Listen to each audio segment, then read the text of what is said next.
Dalam konsolidasi Partai Golkar di Kubu Raya, Ketua Umum DPP Partai Golkar Erlangga Hartarto meminta semua pengurus dan kader Golkar harus memenangkan pasangan Prabowo Gibran 50% plus 1 secara nasional, termasuk daerah kabupaten dan kota yang ada di Kalimantan Barat. Untuk Pileg, Erlangga juga menyatakan optimis Partai Golkar ranking ketiga pemenangan pemilu di tahun 2024 melihat elektoral parpol berlambang beringin ini dari sebagian besar lembaga survei yang ada. Konsolidasi Partai Golkar di Kalimantan Barat yang digelar Kamis siang di Kubu Raya dihadiri Ketua Bapilu Pemenangan Golkar Maman Abdurrahman, Ketua Umum DPP Partai Golkar Erlangga Hartarto, serta seluruh jajaran pengurus pusat dan daerah dan para Menteri Kabinet Indonesia Maju dari Partai Golkar. Dalam sambutannya, baik dari Ketum DPP Partai Golkar maupun Ketua DPD Partai Golkar menyatakan dengan tegas meminta semua pengurus dan partai kader Golkar bersama-sama bergotong royong untuk memenangkan Pilpres dan Pileg.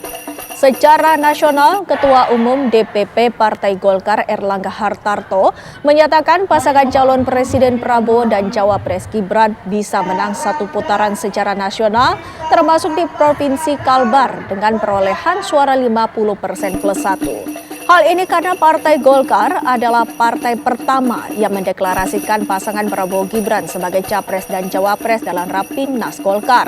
Sedangkan untuk pemilu legislatif, Ketua Umum Golkar optimis Partai Golkar menduduki ranking ketiga dalam pemilu tahun ini.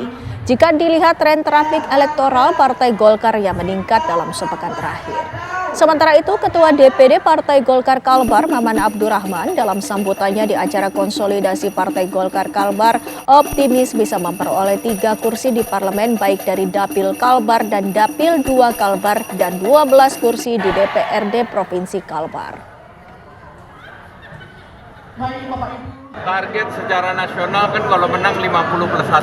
Jadi kita targetnya 50 plus 1, artinya rata di seluruh kabupaten kota harus di atas. Untuk satu putaran kan sisa 5% lagi, masih 45.